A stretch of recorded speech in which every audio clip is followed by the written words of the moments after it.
Hello guys, कैसे हो आप लोग। तो उम्मीद करते हैं सब अच्छे होंगे। तो गाइस देख सकते हैं अभी हम लोग एक ड्रोन शॉट ले रहे हैं गाइस। तो ड्रोन शॉट कैसा लगेगा गाइस वो कमेंट करके जरूर से बताना। तो गाइस देख सकते हैं ये ड्रोन शॉट का नज़ारा कैसा लग रहा है वो कमेंट करके ज़रूर बताना गाइस। तो चलिए ले चलते हैं आप लोग को राजा किला, और राजा किला के बारे में आप लोग को बताते हैं गाइस।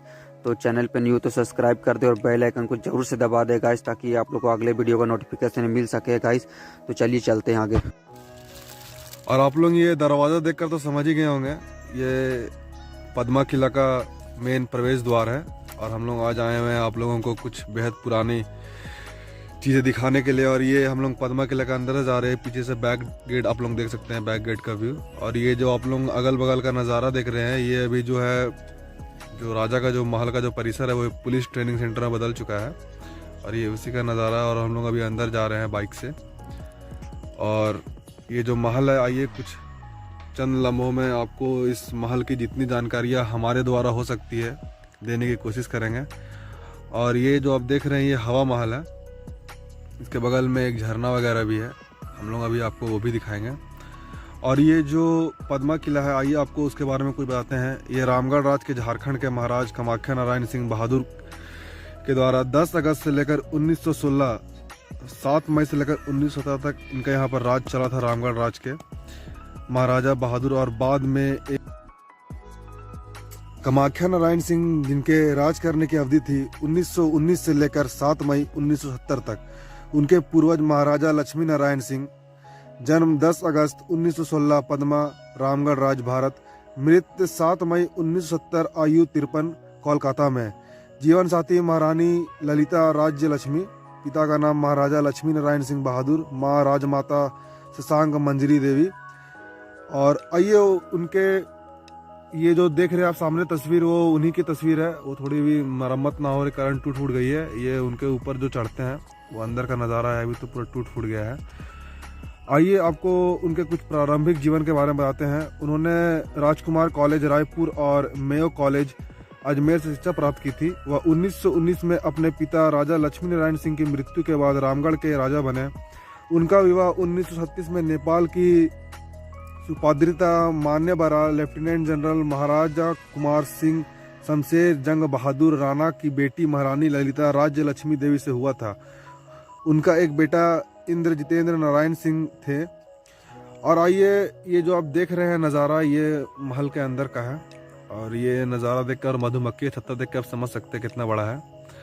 ये तो अभी मरम्मत ना हो जाने के कारण से इसका कुछ इस तरह से है।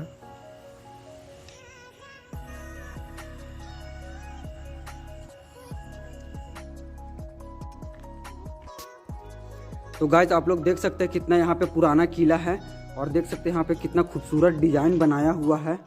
कुछ इस प्रकार का यहाँ पे डिजाइन बनाया हुआ है, देख सकते हैं आप लोग कितना पुराना किला है। और ये पद्मा किला है गाइस। तो आप लोग देख सकते हैं कितना खूबसूरत है, अभी भी इतना पुराना होते हुए पर भी इतना खूबसूरत है। और ये चारों तरफ का नज़ारा देख सकते हैं, कुछ यहाँ पे ऐसा नज़ारा दिख रहा है। और गाइस चलिए आप लोग को अभी आगे दिखलाते हैं कि क्या है आगे और क्या क्या सीन है यहाँ पे गाइस। और ये आप जो भी अंदर नज़ारा देख रहे हैं वो राजा के समय के राज दरबार का है। कभी यहाँ पर राज दरबार लगा करता था। राजा, मंत्री, सेनापति वगैरह सभी को लोग यहाँ पर बैठकर दरबार किया करते थे। और ये ऊपर का इनका सीलिंग है, आप नक्काशी देख सकते हैं कितना खूबसूरत नक्काशी है। आज के कारीगरों को ऐसी नक्काशी करना एकदम बेहद नामुमकिन है। और किले के आप दीवारें और दरवाज़ों को देख सकते हैं, अभी मरम्मत ना होने के कारण वो इस प्रकार दिख रही है। और आइए आपको कुछ थोड़ा और इनके जो यहाँ के राजा थे उनके बारे में बताते हैं। उन्होंने छोटा नागपुर स्थल परगना जनता पार्टी नामक अपनी खुद की एक राजनीतिक पार्टी भी बनाई थी। और उस समय बिहार में एक प्रमुख नेता थे। उनका परिवार भारत में चुनाव प्रचार में हेलीकॉप्टर का उपयोग करने वाला पहला परिवार था। उन्होंने बिहार लैंड हॉल्स एसोसिएशन के उपाध्यक्ष के रूप में कार्य किया। उन्होंने 1942 और 1953 में अखिल भारतीय छात्रीय महासभा के अध्यक्ष के रूप में कार्य किया। वे राजकुमार कॉलेज के प्रबंध समिति और सामान्य परिषद के सदस्य थे। बिहार युद्ध समिति के कार्यकारी निकाय के सदस्य। अगस्त 1937 में रामगढ़ राज्य की कमान संभालने के तुरंत बाद उन्होंने अपना पूरा ध्यान संपत्ति के हित में लगा दिया। और उनकी कई तरह की परोपकारी गतिविधियों और उनकी प्रजा के बीच बेहद लोकप्रिय हो गई।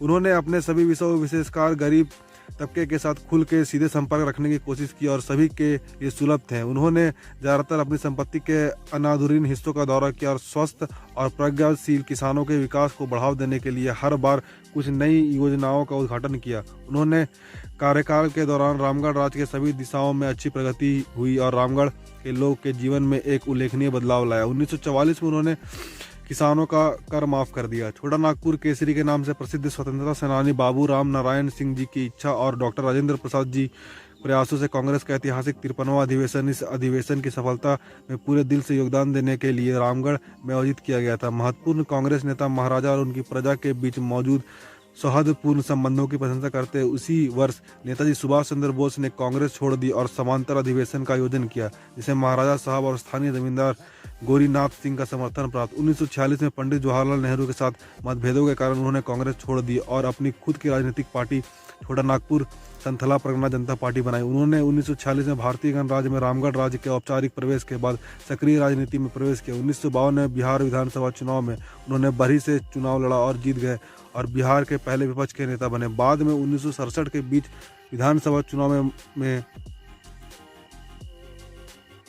और किला तो काफ़ी मतलब बहुत पुराना किला है और इसका देख रेख न होने के कारण ये मतलब नष्ट हो रही है और मैं सरकार से इसके पास इसकी खबर जाना चाहिए। हमारा तमाम झारखंड वासी हैं जो आते हैं यहाँ लोग, उनको सरकार के पास खबर भेजना चाहिए कि ये अवशेष किला को बचा कर रखी है, धरोहर है उनकी पत्नी की यादगार है, उन्होंने अपने यादगार में बनाया था और ये काफ़ी बहुत पुरानी ये 70 फीट की फाइलिंग देखिए, ये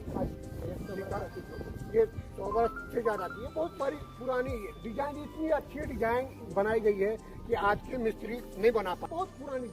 ये देखिए आगे हवा महल है, ये पूरी उनके बागान थी, उनकी अपनी रियासत थी, अपना बागान सब कुछ था, अपना राजपाट जो था। लेकिन दुर्भाग्य राजा साहब कलकत्ता में उनकी देहांत हो गई और देहांत होने के बाद उनकी पत्नी की देहांत हुई और वो धीरे धीरे उनकी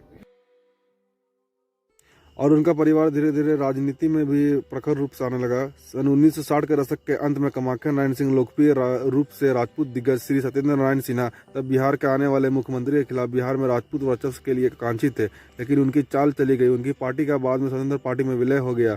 उनके परिवार के कई सदस्य महत्वपूर्ण राजनीतिक पदाधिकारी और विधायक बन गए। आइए उनके अंतिम दिन और मृत्यु के बारे में आपको बताते हैं। कामाख्या नारायण सिंह का 7 मई 1970 को कलकत्ता में उनके निवास पर 12:25 में कार्डियक अरेस्ट से निधन हो गया। कार्डियक अरेस्ट यानी हार्ट अटैक से